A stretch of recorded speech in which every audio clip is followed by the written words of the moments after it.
Welcome to the Global Center for Christ Consciousness. I'd like to join us together in welcoming our guest musician for today. Let's give it up for John Dumas.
Open our hearts to feel grateful, to feel gratitude for life, for ourselves that you created us to be, for each other. We give thanks for your holy presence, your constant presence in our lives. Help us, Father, Mother, God, to peel away layers that keep us from seeing, noticing, appreciating that presence. Open our minds, open our crown, open our hearts, open our being to receive your love, your blessings in every form. Peace, joy, love, abundance, oneness, but also help us to become the embodiment of these things and to bring them to everyone else we encounter each and every day. And so it is.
we usually at this point would go straight into adding to the opening prayer our sacred reading. I just wanted to add something here real quick. We're just giving our deepest gratitude. John's been very ill and almost didn't make it, so it's very, very great. We're very grateful to have him back with us, and the folks online are extending the same gratitude. But it was a very close call, and so for the last month, he's been rebounding, and if you can believe it, he was about 30 or 40 pounds less than he is now. It was very severe, and so we're very grateful that he's stayed connected to us and that he's back with us. Everybody, please.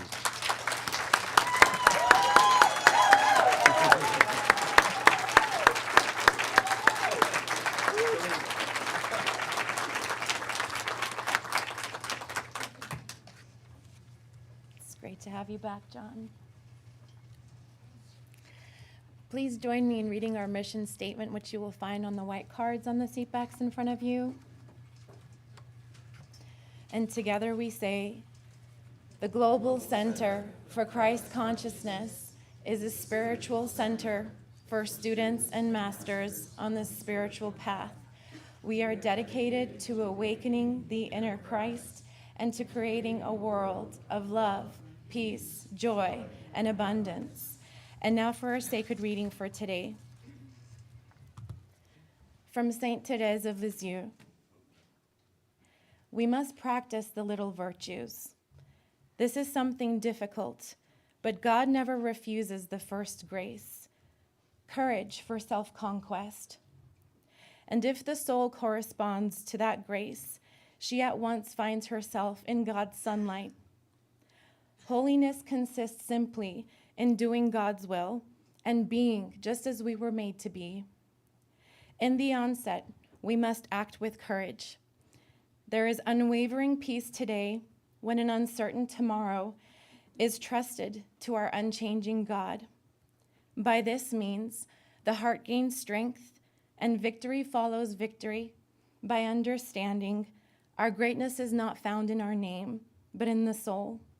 And so it is.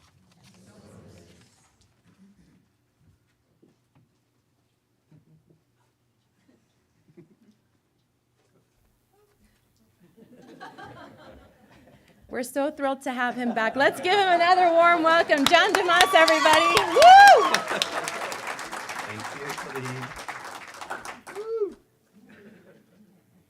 you, Wow. I feel like I never left, so. Did 4 months really go by? It's kind of hard to imagine. A year ago, last winter, I was working on a song called Rebirth. A little future pacing, foreshadowing in that one. And so this song is entitled Rebirth, which is very symbolic, as you know.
And thank you so much for all the wonderful support that this incredible center has given me. Oh. Really happy to be back. Love you guys, and thanks for all those prayers.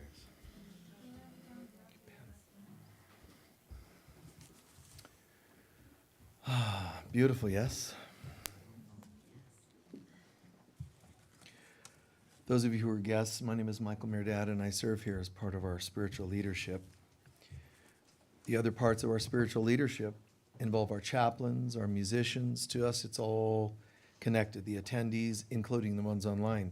Everybody contributes in intention, consciousness, prayer, finances, all these different ways that people support. So it's all part of what creates this really wonderful experience we have here.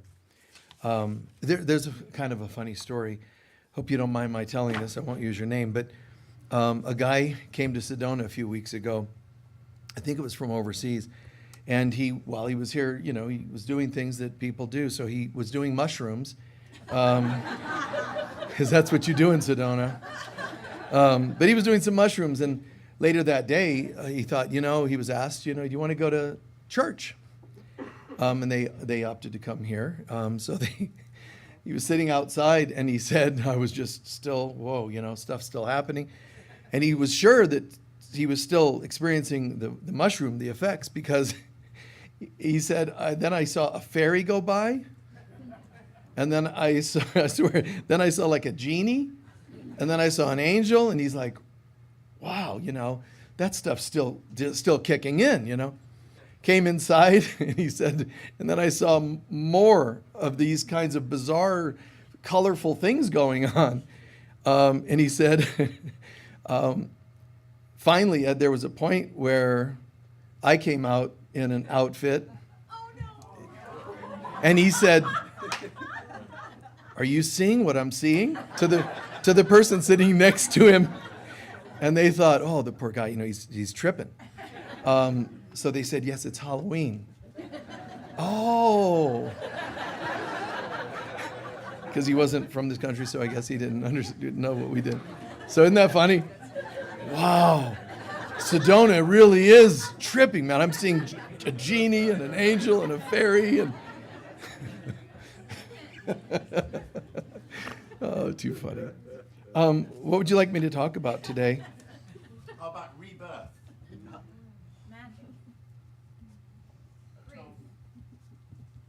What was that? Over there?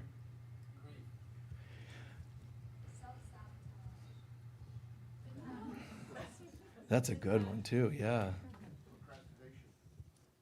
Yeah, that's, wow. Okay, hold there for a second. You just answered your own question. So somebody asked about rebirth, magic, atonement, grief, several things were asked, but one of them, self-sabotage. And then another came in here, procrastination. Procrastination is a key form of self-sabotage. And a lot of people that procrastinate won't know that because they would rather procrastinate and not look at it as a problem. It's everybody around them that's going nuts because nothing gets done. But procrastination is a major form of self-sabotage, you know. There are a lot of ways we sabotage our lives, whether it's sabotaging ourselves, which affects others, or sabotaging others. We sabotage our lives, and we really have to understand that. We can do this consciously or unconsciously, sabotage. We can do it continuing old patterns, consciously or unconsciously, continuing old patterns, even addictions, continuing things you say you want to change, but you just keep giving in and continuing these. A funny one would be ignoring signs that tell you or warn you that you're sabotaging yourself. It's kind of funny. People have no problem going, wow, aren't synchronicities cool? What are those? Well, you know, repeating signs that something's aligning or connecting or going the right way, right? But yet they're not as excited with synchronicities that tell them, stop doing this to yourself. That's synchronicity too. Why is that not cool? Well, anyway, so another one is allowing doubt to get in too far. You wake up in the morning, you have some ideas to start something. Well, but I'm not sure, whatever it is. Asking for a raise, well, they might fire, filing for divorce. These things, you start overthinking them. But I'll get to the overthinking. This is allowing doubt. It's probably not going to work. Why bother? The why bother syndrome. And the way I just worded that, either you let it go on for too long or too deeply, and it's going to undermine. Any of you that are into agriculture or, plants and trees and fruit trees, and you know what root rot is, right? That's where the moisture, there's too much of this, the wetness, it dries, it rots the roots of the tree. It's the same with us. If we allow that swampy, corrupted water in the roots too long, it kills the tree. Well, I'm just trying to do a good job and keep it watered. It doesn't matter. Good intentions aren't helping. It's still doing this. So be aware. You wake up in the morning and you see that. It's not like I'm saying you should snap a rubber band and try to, or try to shame yourself for having the thoughts. See them and ask yourself, hey, I think I'm having one of those doubts. How long would I like to let that go today? I'm going to give it a good 10 minutes. Then go for it. Just own that you're doing it, but have an ending.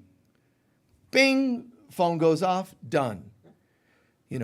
This terrible time, many times King David went through the dark night of the soul. This is considered perhaps the greatest of all the kings in history of kings. And he's called the equivalent to a human being as Jesus was to a Christed being. So in the form of royalty, still channeling all this wonderful stuff, but still goes through the dark night of the soul because humans do. So he's going through the dark night, and one of those times, it's this son that it meant so much to him, and he's dying. And David will not eat, he will not drink, he'll do nothing. No celebrations, no meetings, nothing. Because he's fully allowing himself to go into two things. The grief or doubt that he's, have I done something wrong? He goes fully into it. And the loss, there's just, go ahead, mourn the loss and so on. So he goes with this. But there's a point, my king, would you eat? No. My king, could we? No. And it looks like he's just gone into the depression.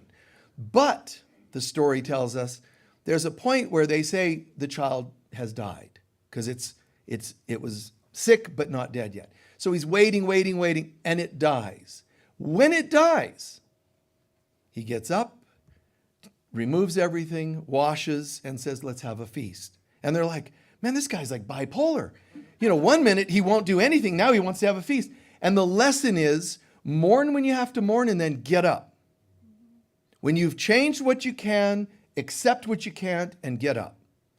So go ahead, give yourself 5 minutes if you need to mourn, 10 minutes if you have to do a day. Oh, this is really horrible changes in my life, things I can't make go right. At some point, write them down and burn them. This is all hope that this would have gone better. It didn't. Bid farewell, because the energy will get recycled and give you new life, new birth. One of you asked about rebirth.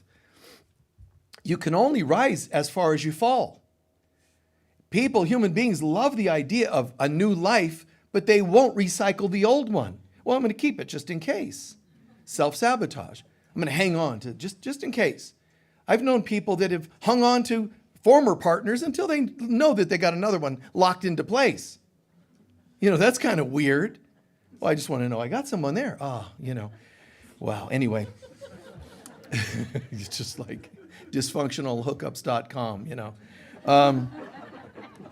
So we let this go too far or sink too deeply. Too deeply means it's rotted now. And that's going to come back and bite you. But you're the one who let it go too far.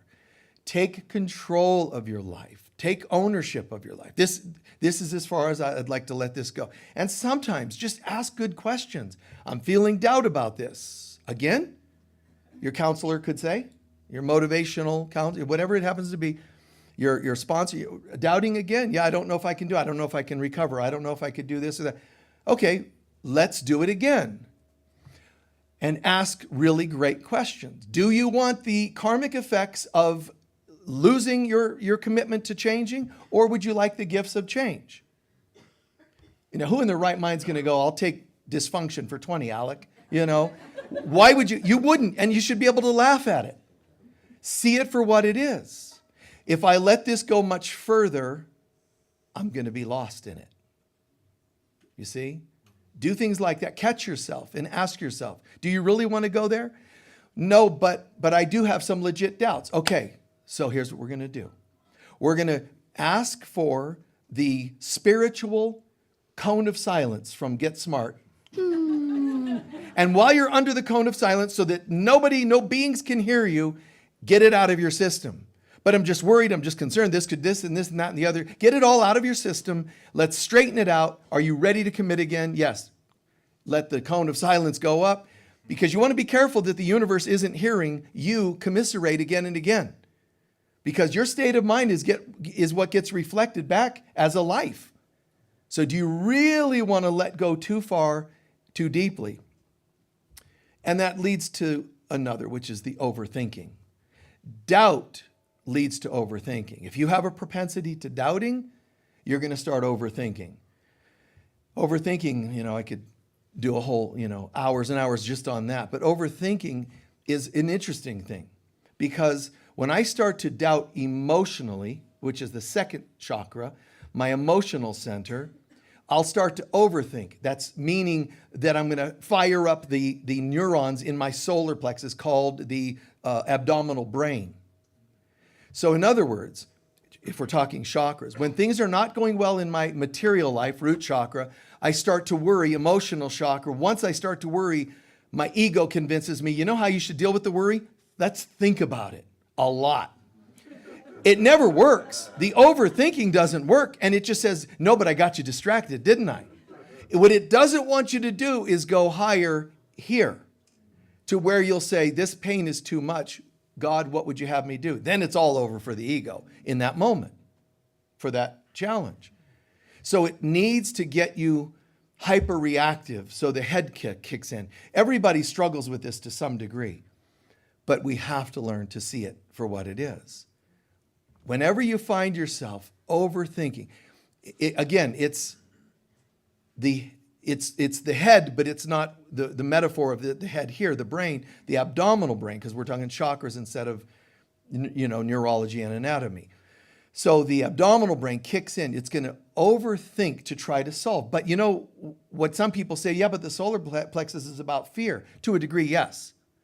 But what happens is once the emotional center gets overwhelmed, I start to fear solar plexus, and I'm going to think that if I can think this, I can solve my fear. But the word obsession is defined as an unsuccessful way of dealing with emotions.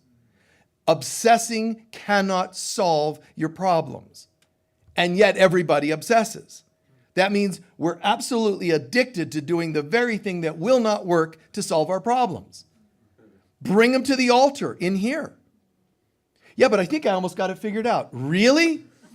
Do you know how long you've been incarnating? It's been billions of years. I know you only had a memory going back for 10 or 20 years. You've been here, you've been outside of heaven for billions of years. It hasn't worked. Yeah, but this time I think I got it. That's the control freak. That's the ego. And we're allowed. We have free will to mess with this and keep trying. Obsession just doesn't work.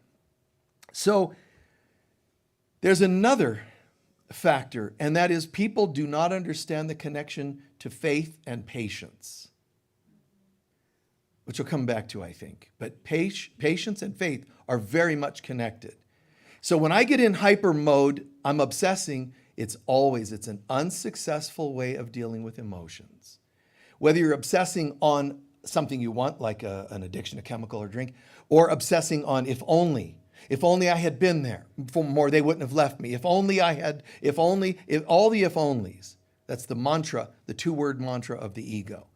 If only. It leaves you always missing the mark and just falling short. If we lack faith and patience, we're going to be messed up. It's the opposite. Obsessing? No, wait, be patient. Patient, you mean if I wait, I'll get something. No, here's what I mean. Patience means that I know everything's going to be okay. The obsessive mind's going, yeah, but you should do this, and if you don't, you're not being very responsible, and so on and so on and so on. Wait. Patience means I know faith. Patience and faith are connected. If I'm being patient, it's because I truly have faith. I don't have to actually fix anything. Well, sure you do if you're a responsible being. No. The only thing I need to do, if there's any doing at all, is do nothing, which means surrender it to God. That doesn't mean actually be irresponsible, but your ego will tell you that because it wants you to obsess. Then you'll shift back to this solar plexus, to this chakra, to your lower 3 chakras, which are the human ego home, to the heart. Wow, things are kind of messed up here and I don't see any way out. Okay, I'm going to go to this place and have faith in things unseen, meaning I don't know what the solution's going to be. I don't have to know yet. Surrender. And I have faith. And if I have true faith, then I'm going to be patient. Why? Because if I have faith, remember the word faith really in its highest sense means I know, not I hope. See? People that don't really understand, they just muster up a little hope. Well, guys, let's just hope things go okay. That word already has doubt in it. Do you hear it? I hope things work out is very different from I already know. Listen, they can't not work out. They can't not. If I surrender this to God, God's going to go, oh, look at you. You're surrendering it to divine and everything is going to be cool because you just gave it to the only real power in the universe. You have the only real power, which is love, and that you'll be taken care of. And then you have your pseudo power, which is manipulation. And your head working overtime, which is going to end up affecting this, causing adrenal fatigue and all kinds of messed up things, stomach issues and so on. It's, to err is human, to forgive is divine. So you're not wrong or bad for lacking patience, lacking trust, worrying and overthinking, but you're identifying with your broken self. How could that not be in the category of self-sabotage? I have a divine self, and then I have days when I don't feel that. That would be a pretty good definition of, right, self-sabotage. Choosing to not remember who I am is self-sabotage. So, another one though, forgetting to give thanks. If I say, you know what, I'm going to surrender this, give thanks. When you forget to give thanks, because that's a self-sabotage, us forgetting to say thank you. Not because God's like, well, fine. I guess someone didn't thank me, so now I'm not going to give you any help. It's not about that. It's when we give thanks, it means we've locked it in. Thank you means done. So if I surrender this to God and say, I believe that I'm going to develop a sense of knowing that all is going to be well. That's faith, true faith. It's also trust. So I'm giving this all to God. I surrender this. Nice. It's overall, it's an umbrella of surrender.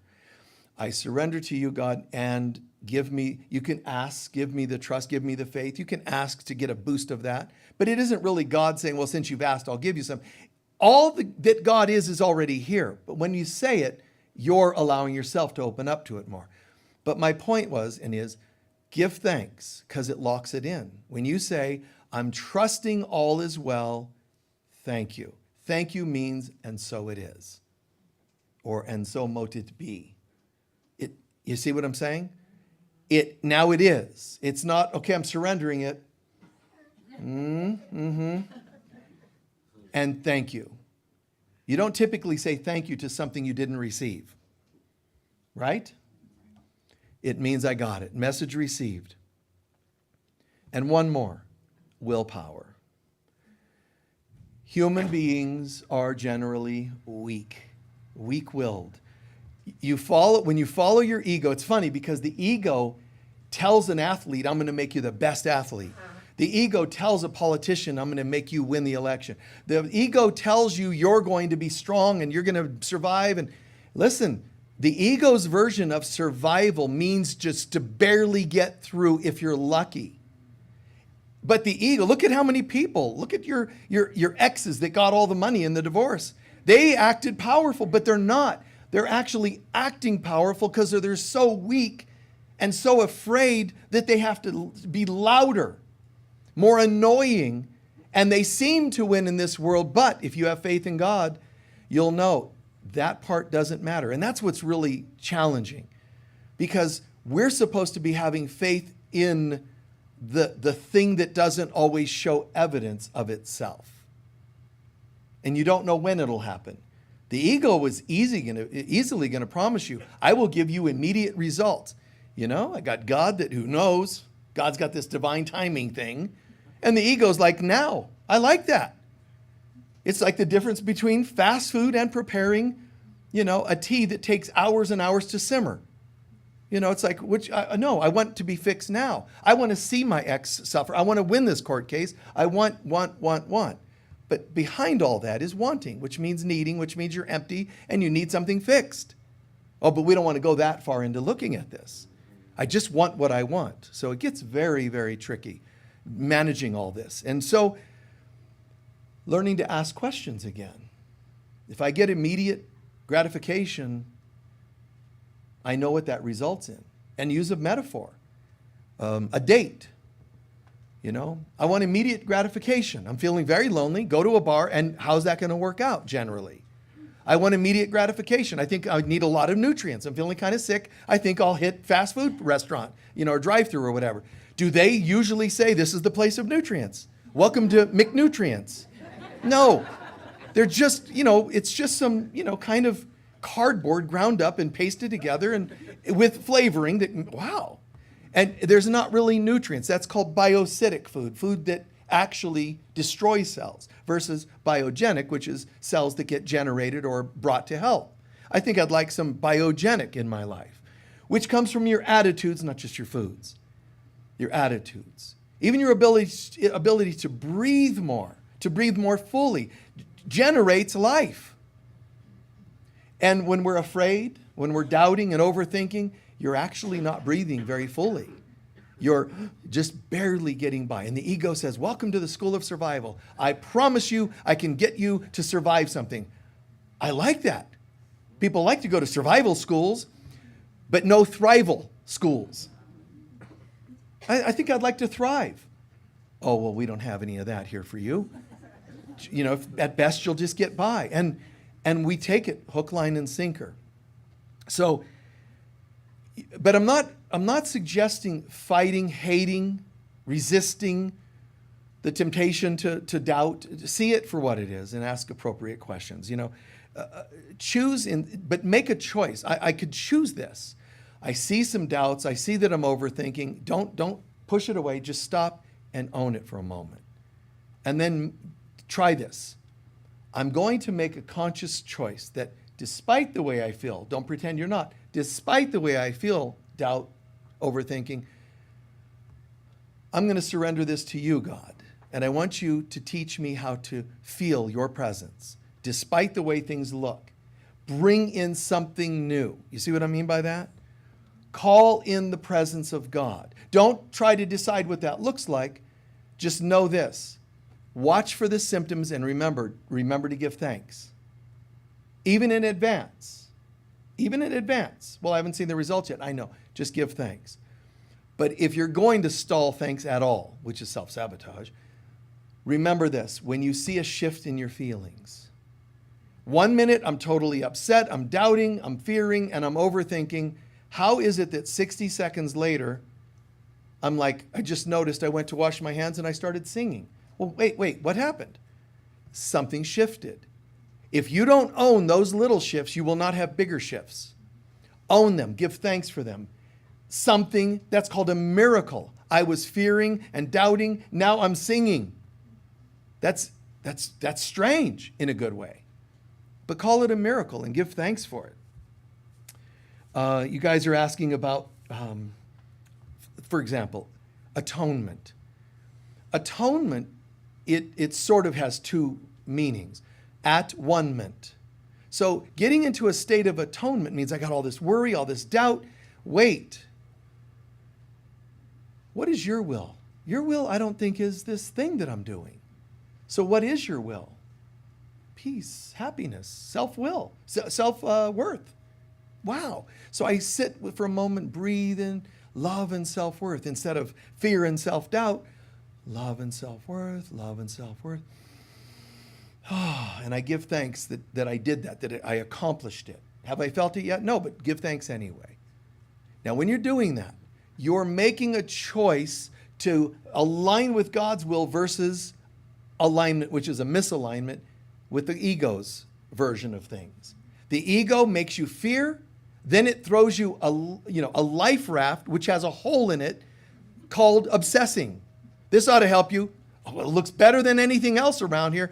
You'll cling to it. And it just has nothing, there's no substance. Is that making sense? So, but there's a couple of versions. When I say have patience, have faith, there's a human version of that, and it's not bad at all. I mean, at least you have something going on. The human faith is going to be like, I'm going to give myself a few minutes and then I'm going to come out of this. Human faith is, and patience would be, we think of human patience as, which is kind of funny, but I'm learning to be a lot more patient. What that means is I'm learning to tolerate incompetent people. That's what it means, really. Think about human definition of patience. It doesn't, tranquility. No, human version of patience is, be more patient. I have to be more patient with people. People frustrate me. I have to be more. It's all about tolerating people. Spiritual patience means I'm actually learning to have faith that everything is okay no matter how I think it's going. So your child spins off into addiction. Patience isn't, I'm just going to be patient till they come back. Real patience, spiritual patience means I know they're going to come back. It's going to be fine. Yeah, but do you hear they're doing this? I'm not telling you that your eyes should be telling you whether something's worthy of your patience.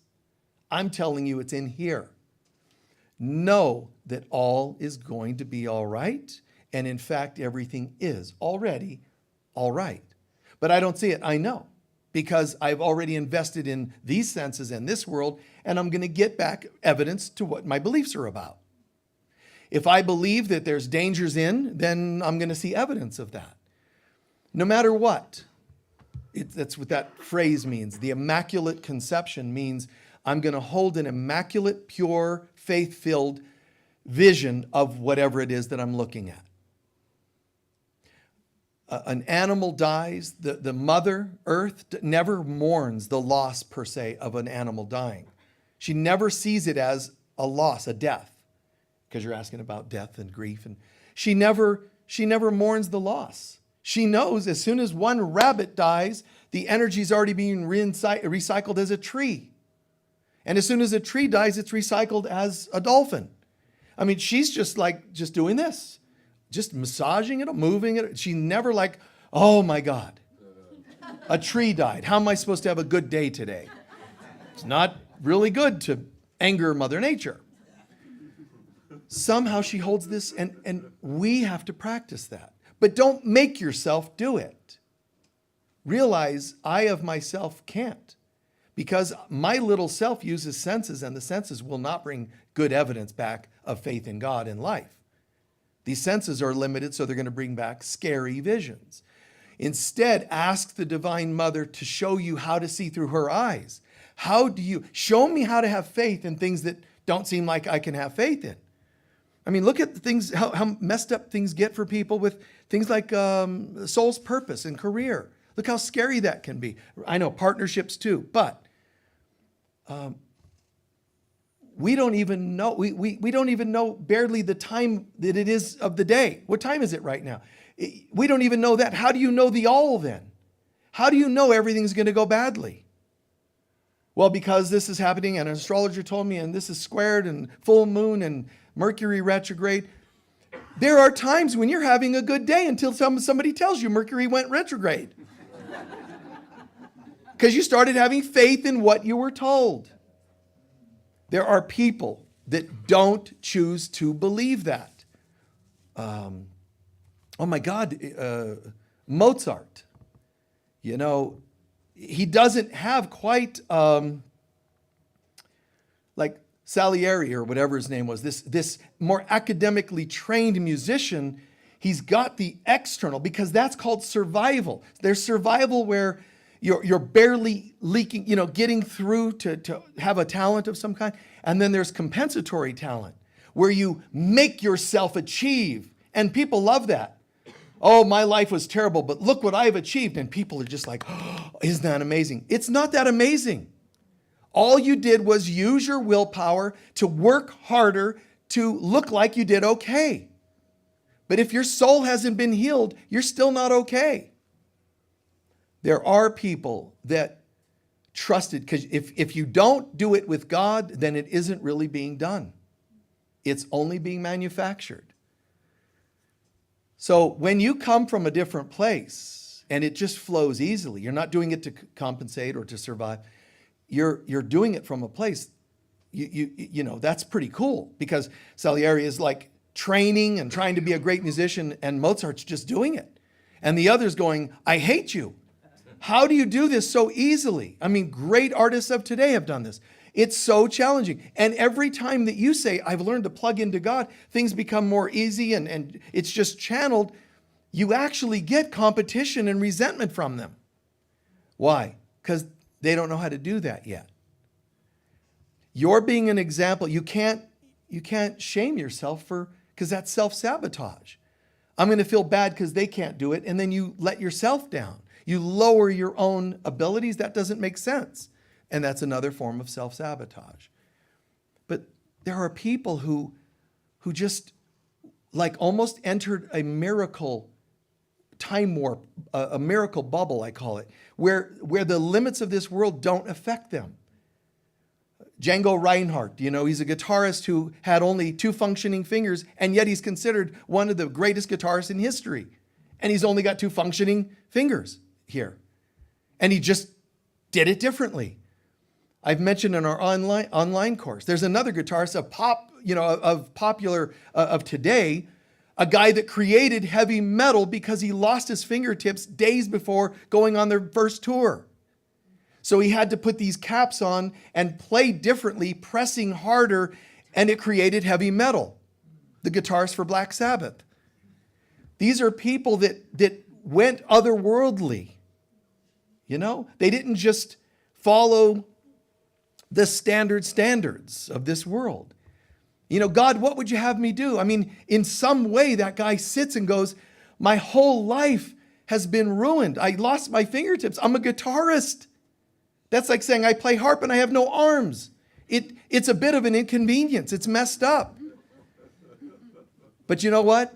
You know, his sensitive foreman at his factory said, I heard what happened and I know you're struggling. Yeah, I can't go on tour, and my whole life I wanted to be a guitarist and I can't now. He said, no, I brought you a record. Jango Reinhardt. He only had 2 functioning fingers, and he's fantastic. He listens. So the guy who lost his fingers, that's bad news. I lost my fingers, becomes great and inspires other people out of depression because of the example they were. Are you adding to people's problems, or are you showing them something else? Show them hope. You know, someone says to me, you know, oh, I would love to, if only a teacher, and where did you study? Nowhere. It's God. It's the Holy Spirit. Really? Yes, you can be as messed up as me and still be able to channel something. Messed up just meaning, you know, I don't get this world very easily. So it's okay. There's no matter what you think you are or how messed up you think you are, those are your opinions. Obsessing on them is self-sabotage. Saying, fine, God, apparently there's something else I could do with my life. Right? It doesn't matter if people like you or hate you. Remember there's that purple dinosaur thing on kids' shows? What was his name? Barney. Barney. Kids loved him and adults made fun of him. He still made mint on it. He was great. Whoever the guy was in the costume, his name was David. And David went on to become a tantric massage therapist. I mean, that worked out. Didn't that work out? It's kind of like, well, okay. I think I'll take the funds from, being a purple dinosaur. And anyway, who knows, But it's true. What direction your life goes. There's what you manipulate it to go, which is failure or false success. And then there's, I don't know. I'm going to surrender to God, and God knows. And some fantastic things happen. Please remember this, especially if you're going through the dark night of the soul. Please remember that no matter who you've been, where you've been, what's happened to you, you lost your limb, you lost your partner, you lost your money, no matter what it is, when you take the moment to sincerely surrender to God, this thing that you were, no matter how broken you've become or seemingly fantastic you were, no matter what it is, you give it to God, and God takes it and starts channeling it in ways that you never could have imagined. Even fundamental Christian teachers, Course in Miracles teachers, say these things in their talks. It's true. Trusting in something beside yourself. If you just keep doing it yourself, I know I can make this happen. I know I can make this work. You're still running on your own will. When I said earlier, humans are weak, they lack willpower, they have plenty of fake willpower. Some of them don't. Some of them are just weak and they collapse to everything. But many have a false willpower. They know how to make things happen. They find a way to get those funds to get to that motivational workshop so they can change their lives by learning to say things like, I can succeed. It's all me. It's still I, me, mine. Well, look at me. Now I can go to a class reunion in a limousine. Just walk in the finest outfit and look, my family, and they'll have to look, wow, I guess you really did succeed. Who needs their opinions? Who needs any of that? Are you happy? Are you feeling joy? And I mean, when we're really locked into our purpose, there's a joy that fills us up and our cup runneth over and spills over onto everybody that we're in contact with. We bring them love and light. So a guy named Jango Reinhardt's playing, he doesn't know about a guy named Tony in Black Sabbath's band. But his ability to pull off success, to trust in God, inspired another guy whose band, despite reputation, is constantly singing about God. Despite what people make up. There's lots of, people can use rumors to try to tear somebody down and not even know them. And that band sang a lot about God. And then just popped into my head there. And then I'm an adolescent going, I don't get it. This world, this messed up world. I'm constantly on restriction because I'm constantly not getting good grades because I have no interest at all in memorizing data at school. I'm not going, wow, this is my soul's purpose. Tell me something else that's irrelevant that I can memorize. Okay, that something this and that and historic, which is not true, but I'm going to memorize it as Columbus discovered America. Okay, got it. And I wrote that answer and I got an A on my report card and wow, I'm happy. But I'm going, he did not. Everybody was here before him. Just about everybody. Some people backpaddled and made it to to North America. Geez, Lord, the Japanese were here before Columbus, the Chinese were here, the Vikings everybody was here. I'm surprised we didn't already have a UN waiting for Christopher Columbus. God,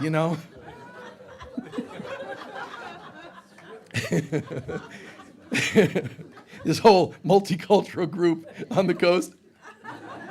And he walks in with a banner, I have discovered what? Go ahead. No, you didn't. So I didn't have faith in that kind of world. And it's funny now. It was very painful as a kid going, this is not true. And I'm told to get an A, I have to repeat what isn't true. But then, now it gets weirder. You go and get married and you repeat I do and you say I love you when you really don't. I love and respect you when you really don't, and there's violence and there's hurt and there's cheating and whatever. We're just trained to lie, which is self-sabotage. Lying to ourselves is another form of self-sabotage. And we let it go way too far, and then we sink too deeply into it. And then we find only false ways of correcting it.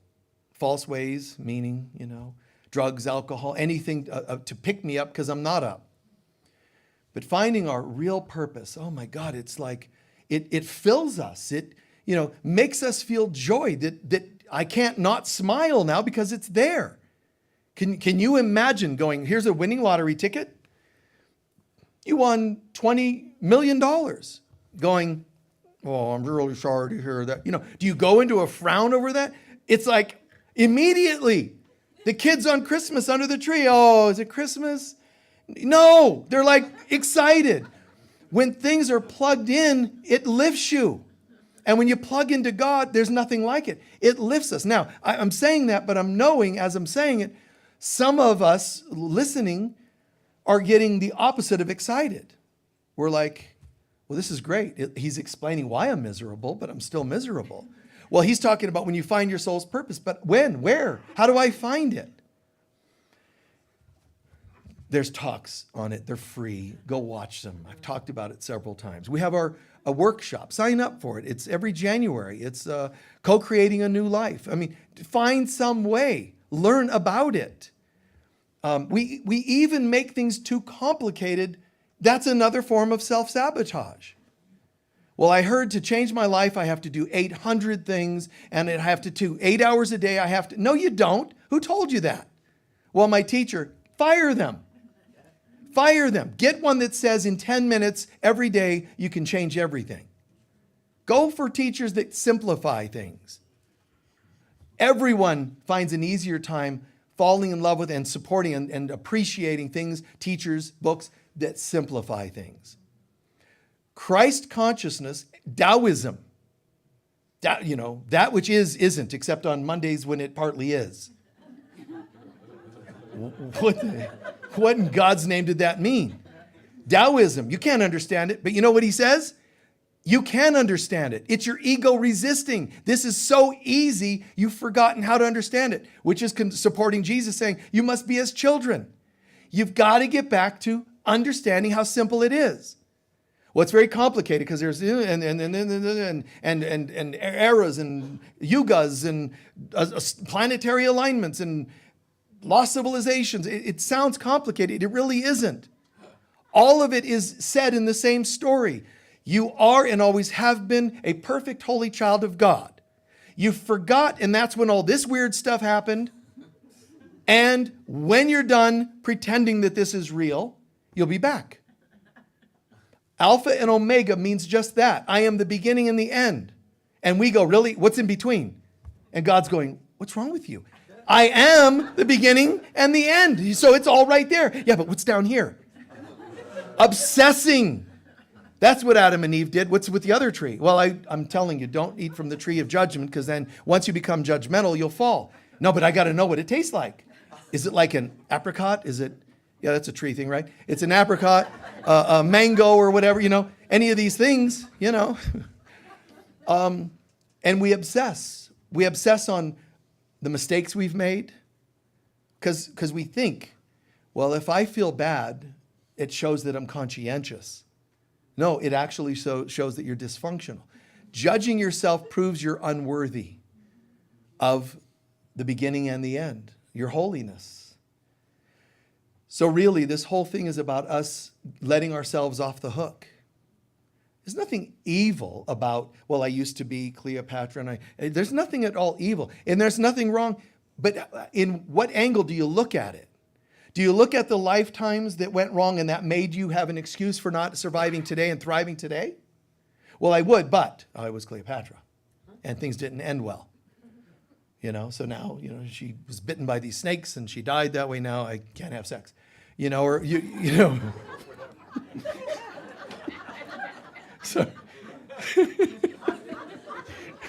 So she makes these unconscious conclusions, and they're just sabotaging her life. And I'm telling you, if she were interviewed right then by Jesus, he would not go, yeah, this makes sense. Make these connections that ruin you. If you're going to make connections, soul's purpose, past lives, if they're not bringing you to greater good, then you're doing it wrong. Don't meditate to find out that you're so far from God. You should be meditating to connect. Right? Everything should be so simple. I am, I thought I wasn't, and I am again. Meditate as though I am connected. Forgive as though I am connected. But it's hard to forgive because people, I know. So go through that, cry and vomit and do what you need to do and get back to, and I'm there again. I am and I am. I am and I am. The other stuff, play the game, but know it's a game. Cry, mourn the loss, because right now I believe that when you died, you're gone. But that's because I don't remember that I am, and so are you. You can't be gone. I mourn that we don't feel God anymore. That's only here, temporarily. Obsess on it, and you're actually choosing to inflate it into activity. Think about that. Well, I wish I didn't obsess on this happened to me and that happened. I'm not saying deny that things happened. In time, that's what seems to be. I'm talking about obsessing on it. When you obsess on things, you're consciously or unconsciously choosing to sabotage your life. Own that you're doing it. Well, I wouldn't if they didn't. You're obsessing again. And if you really struggle with this, self-sabotage or obsessing being one form of self-sabotage. If you do it a lot, try this. Start the day and see how long you can go through the day without doing it, like any addiction. It's a day at a time. Try to get an hour without going, yeah, but. I got to think this through. I got to take a shower. But I could slip in the shower and get hurt. Wow, we didn't even make it the first minute of the day. Get up and be careful and get in the shower. That's it. When you're done, give thanks. I did it. Well, why should I? That's no big deal. It is. You said you might fall and you didn't. Give thanks for all the correct prophecies you made upon yourself. Because most of them are wrong. And you don't own that they're wrong, which means you like feeding this false information to yourself and ruining your life. Try the opposite. Try giving thanks instead of obsessing mind, thankful mind. I did it. Wow. I thought that if I went to a spiritual center, they might say something I didn't like, I didn't want to hear. Maybe. Did you survive? I'm looking. I don't see any fumes from anybody spontaneously combusting. You made it through. Whew. Yeah, but it's not over yet. Oh, that's true. So just stay there shaking until we do our final prayer. And really? Who's doing that? Well, it's my parental parenting programming. All of it's an illusion. Don't be so weak. Use your willpower and say, and that the most righteous and accurate thing you can do and say about willpower is when you use your will to choose God. Saying I'm going to use willpower to succeed, it's not actually power. You're using willfulness. There's a difference between willfulness and willpower. Power comes from God. If you're not willing something to happen, then you're actually just, I'll say it another way. If you're willing things to happen, it's still you willing it, right? You're just kind of pushing for it. If you're not willing it to be with God, then it's not God. It's just you. So give thanks when you remember. It's of myself I know nothing, but with you, God, I'm ready to find my soul's purpose. I'm ready for a greater strength to get through this challenging situation. Develop a relationship with that. Remember that word, will. Will you get something done? Will you isn't a question. Will you? You need to will yourself to get it done. You can do it of yourself. I'm going to will it, or I'm going to will God's power. Does that make sense? So come from a different place. Not a survivor, a thriver. I'm plugging into God. It's one thing that I love about fundamental Christians that they keep alive, is that they keep alive this idea that you of yourself are nothing. You can't actually make yourself saved. You can't actually heal yourself and fix yourself. Any real healing has to involve God. Any real awakenings have to have... I had an awakening when I read a book. The book isn't capable. You're a divine being. It's paper and ink, and it's an illusion. You're real, and you think it gave you power. It's just, that's how little we make ourselves. It's what's in the book, I become. And as I become, I'm awakening. And I choose not to do this alone. I ask for your guidance in all these things. And that's why they say you have to do this with Jesus. Their point is you have to access the divine to really get anywhere. Doing it of yourself, all you do is go in circles. And it's exhausting. And people need to know how exhausting it is so they stop trying to make their own lives come together. Everyone has a soul's purpose. The spiritual soul's purpose for every one of us is anchoring the light of God. But that's not going to give you any career guidance, is it? It might. Because if you know that you're spiritually, your soul's purpose is anchoring the light of God, you might not do jobs that are kind of annoying. You might try to do a job where you feel like you're making a difference. So that spiritual thing that seems lofty does still lock in as having an effect in your decision. But then you have a personal soul's purpose. And that's where you say, okay, I have skills in typing, so I guess my soul's purpose needs to be doing keyboard work in an office. No, that's not true. You thought it was typing. When you surrender to God for your soul's purpose, I'm telling you clearly, God's going to take all these pieces and wind them together. You mean my skills, office skills? No. I'm talking about what color hair you have, how old you are. You've been married, you haven't been married, mother, not a mother. All the pieces that you believe yourself to be are going to get woven together by a power beyond your logical mind. And it's going to come together. And it gets to be including your desires. All right, God, what would you have me do? That's not the prayer. It's I'm ready. It's really kind of cool. And God says, this, you're going to dig this. I'm going to take things about your life you don't like, things you're ashamed of, and weave them together with your obvious talents, but everything about you. And one day you'll look back and say, the things I thought ruined me became part of my skill set. Not always literally, but maybe being a mom gave you patience. And that becomes part of your purpose. Maybe not being a mom taught you patience and it becomes part of your purpose. Gradually move into some deep centering breaths and quiet your mind.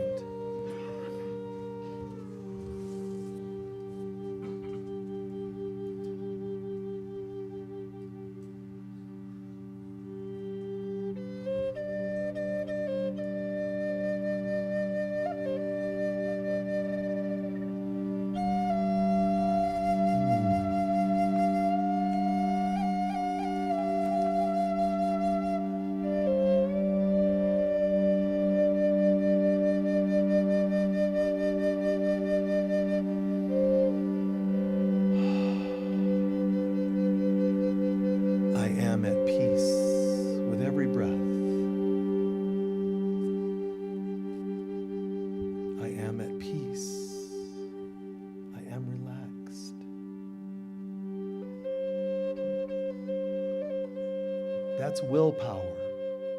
When you say I am with a confident statement following. I am at peace. I am able.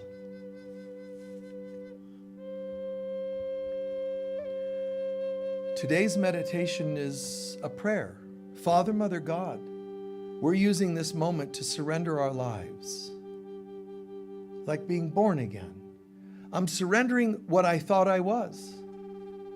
I'm surrendering my past lives. I'm surrendering childhood, programs, addictions, assumptions.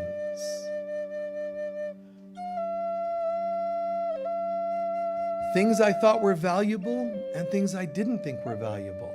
I don't know anymore. I'm giving it all as unconditionally as possible to you, God. You know how to weave what seems like lots of separate pieces of my life into a beautiful soul's purpose. No matter who I am, there's not even a question of worthiness. I have faith. I know this can turn around now. And that all the pieces can come together. Patience, I really don't even need any because I'm so sure that this is all clear and it's all done.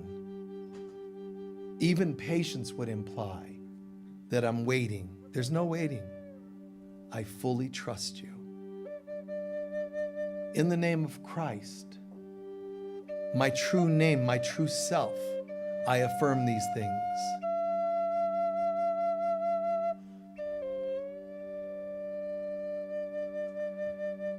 For the next moment, let the sounds bring in a wave, a soft mist into your being to identify with. A calmness, a peace, a trust of faith. You're being filled with the presence of the Divine Mother. Give it a moment to feel that, to give thanks for that, to know it.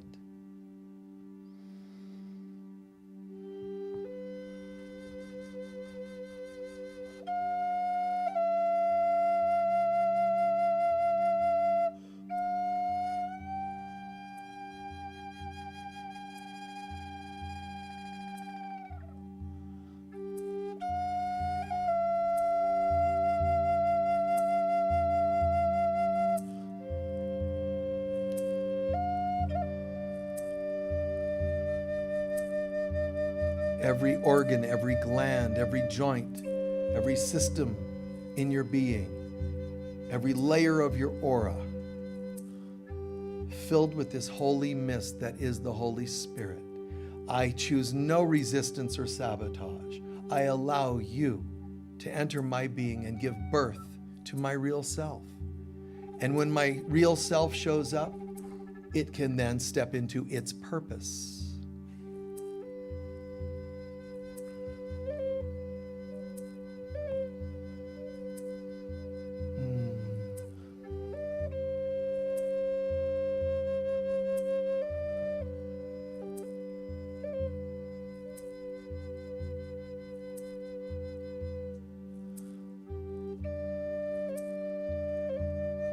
Repeat silently 3 times. My life is the Lord's and the fullness thereof. Quietly in your mind.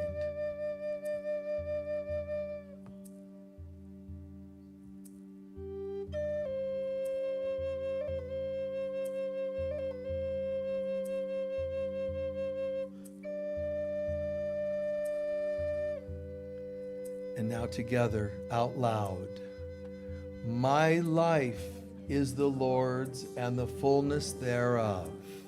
My life is the Lord's and the fullness thereof. My life is the Lord's and the fullness thereof. And then repeat each after me. My relationships are the Lord's and the fullness thereof. My health is the Lord's and the fullness thereof. My finances. This world. My friendships. Everything. Nice.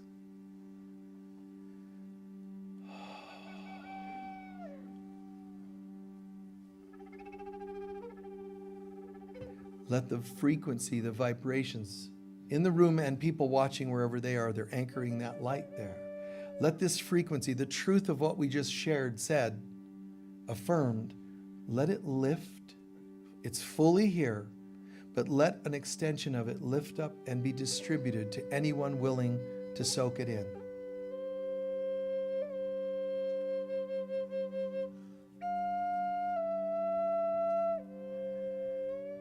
Anyone you know of that's struggling. Tell world leaders, not out loud, in your mind, this nation is the Lord's and the fullness thereof. All world leaders. Everything is God's, and I surrender it into God's hands. My children are the Lord's and the fullness thereof. My health is the Lord's and the fullness thereof. Everything. I give everything to God. My future, my career, my soul's purpose is the Lord's and the fullness thereof. My doubts I give to God to be dispersed into the truth of God and the fullness thereof. That which is becomes more fully known. That which isn't, the things of the illusions and ego and manifestations that are fake, temporary, they're dispersed because they can't stand in the light without being shined away. Nothing has real power over me because there is no power but God's. And God's is goodwill to me and to us. And so it is. Slowly, gradually stretch out.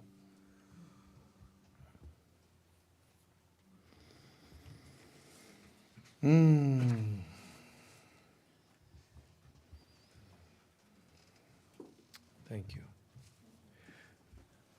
While you're integrating and stretching out, please know that after service we have chaplains available. They'll be doing a prayer circle. So if you'd like to join and offer added prayer energy, or if you'd like to receive, you can do that. Our chaplains are and ushers are getting up to prepare for the donations. So if you'd be so kind, please prepare for our love offering. And don't let yourselves leave meditation and start thinking about donations. Learn to make the love offering an extension of the meditation and the service. I'm still in this great vibe, and my finances are the Lord's and the fullness thereof. You know, everything. My confidence is the Lord's and everything. Come back to that whenever you can. So prepare your love offering. Please be as generous as you can be. We received another really generous donation to help pay for the new screen and projector that's come in. So that's several $1,000s. So we appreciate that. God bless you guys. Also, we're hosting a Thanksgiving brunch. It's your last chance to sign up in the foyer. There's some papers there. You can put your name, number, whatever it asks for. And if you're wanting to bring, you don't have to bring food to come to the Thanksgiving meal or brunch. But if you are going to bring something, write it down so we can keep track, because what we don't want is like 8 turkeys. We want to kind of keep track of what's happening, okay? All right. For our love offering, your donations go in the purple bags. The baskets are for any extra donations, for things like special projects like our screen, projector and all that, or for sometimes we share it with people of lesser means, all right? So let's do our love offering or prosperity blessing. Divine love flowing through me blesses and multiplies all that I am, all that I have, all that I have, all that I give, and all that I receive, and so it is. Thank you. Tillian, can you lower that, please? Thank you. And that's a great blessing. It's like, here is God's presence here. It's all that I am, all that I have, all that I give, all that I receive. It's all connected. A couple quick announcements, and we'll do our closing prayer. Remember that we have our yurt healing room out here in the parking lot. It's a beautiful large yurt, and it's got a healing bed, crystal bed there. So if you'd like to try those out, it's pretty incredible. It'll make you see fairies and genie and all kinds of things. Our book and gift store, just as a reminder, we say this about once a month. You don't have to pay taxes because we're a nonprofit, so you save a little shopping here versus stores. But also, we don't mark up things the way typically stores do. I mean, books are kind of a marked, they have a stamped price, but we don't quadruple prices for crystals and things. And that's stores they deserve. They can do whatever they want, but just know it's a lot less expensive to shop here. So we appreciate when you do. In there, there's also DVDs, like a few dozen different DVDs of talks of mine. Each one has 4 talks on a particular topic. So there's Old Testament, like 4 different talks, New Testament, 4 talks, prosperity, whatever the topic is, you get more than just a lecture for that one DVD.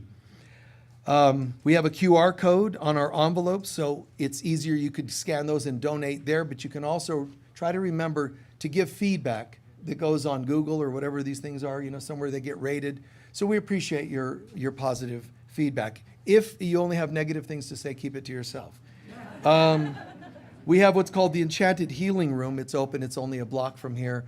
And we have some extraordinary practitioners, everything from shamanic healing to massage to cranial sacral work. There's a lot of things to choose from there. And there's brochures in the foyer if you want to know more about that. The last couple things. Saturday, November 30th, so this coming Saturday, I guess it is, and December 1st, all day I'll be presenting a Christ Consciousness workshop. All day Saturday, all day Sunday. So sign up for it if you haven't already. If you've done it before, cool, you can do it again, but it's different. It's the first time we've done it as 2 days instead of 5. But we're going to cover a lot of different topics like we always do. I'm going to talk a lot about the Essenes and the lifetimes many of us, all of us, have spent nurturing Christ consciousness in this world. Times in Lemuria, times in Atlantis, the Essenes, the Arthurian Knights. We go through history, but it's also very personal and applicable on that level. Starting this Friday, November 29th, I want to mention that Valerie, who's one of our own staff here, she's doing part 1 of a 5-part Enneagram series. I think it's the first time I've seen anybody do Enneagram work here in town. So grab hold of it while you can, but it'll be part 1, From Fear to Freedom. So you can discover deep insights into your individual soul expression, determine whether you're living the healthier expression of, or your unhealthy expression of your Enneagram type. So it's going to be here in person and live on Zoom. You can do it either way. And even if you sign up for Zoom, if you can't attend that day, you can still attend any day that it's convenient to you. So lots of available options there, okay? So I want to just thank you again, and let's have a last, another warm appreciation to John Dumas.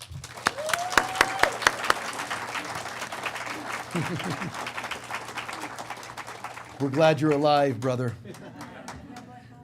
Yes. What did you hear or learn today that made the most sense for you? Can anyone share? Yes? Everything? Good. Nice. Did you grab hold of the deeper concepts around self-sabotage? Were you able to see how it happens to you at all? Good. Enough is enough, right? I'm seeing through it. I'm not running from it. I'm not hiding it. I'm not minimizing it. I see it, the various forms in my life, and I'm done. It's time for thriving. That's the attitude we can have. Yes? Ultimately, no matter what, Seek first the kingdom. Yeah. Go to God, man, with everything. I mean, really. Bring the doubts, bring the fears to God. Don't think that you just, don't just try to use like EFT tapping, which is extraordinary. Don't try to just tap yourself out of sabotage. Ask yourself, why are you doing it? Tap 2. Tap dance if you want. Do whatever you want to do that supports it, but sometimes also just ask yourself, what am I doing? And I'll close with that thought. Would you advise the kind of mental abuse you do to yourself to a child you loved? Would you tell a 5-year-old, you better rethink this a lot, and basically fear-oriented thinking, child? Would you do that? Why do you do it then? Would you think that would help a child? Honey, I'm going to teach you something now that you're 5, doubting yourself. Really? No, I would never. Then why do you do it? You know why? Because you don't love yourself as much as you would that child. And that doesn't sound right. It doesn't sound fair. It doesn't sound very loving. Bring to yourself love and self-worth should be your mantra. Not love and selfishness, self-worth. Capital S, capital W, your divine value, your real self. It deserves love, and every child, deserves that level of knowing, patience. I know you're going to get there. Mom, Dad, I don't understand it. I don't like school. It's not about you, but you have to. I'm not saying take them out of school. I'm not saying enable everything they feel, but it's okay. The ones that don't want to memorize math problems, it's all right. Have patience because you have faith that it's going to be okay. They may do nothing academically, which would be quite good, because that's where the creative people are. The ones that can't, they're often the ones that can't seem to function academically, meaning excessively left brain. They're doing the right brain. They're seeing things that other people aren't seeing. They have visions of a movie that could be made, a song that could be written, and it doesn't always translate to the linear 1, 2, 3s of the left brain. So at the very least, give room for it and know that it'll be okay. And it might happen that they switch gears. For me, it was, I think, in second grade, I was told, my parents, because they were so often wondering what's wrong with Michael. My dad's answer to people, because they too would ask, my dad's answer was, we don't know, but I remember talking to his teacher in second grade, and I could look at math work at school, and I never had to do the math. The answers would just appear, and I would know the math answers, but then I never show my work, and that's not acceptable. I'd say, but I knew the answer. It's not possible, so I'm wrong. So I'm doing that, and I'm always finished. And the teacher tells my dad, he's always finished. He's done, and he's ready to do another assignment, and the math is so easy to him, which I'm not into math at all. Never took math in high school. Never done algebra or any trig or any of these other kinds of math. Never did any of it. But second grade, at that level of math, boom, boom, boom, boom, boom, boom. And then the teacher says, and something happened. One day, he just flipped the paper over and started drawing.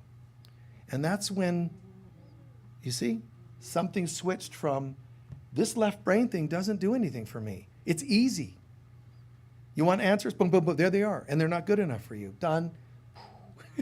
And then I went into being this, thing. Please stand for our closing prayer. Mr. Dumas is in the entry. Please extend your love and thanks to him. If you have the means, leave an extra donation. We'd like to share with him in that way too.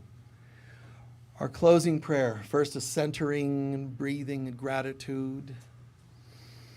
The light of God surrounds us. The love of God enfolds us. The power of God protects us. And the presence of God watches over us. Wherever we go, God is, I am, we are, and so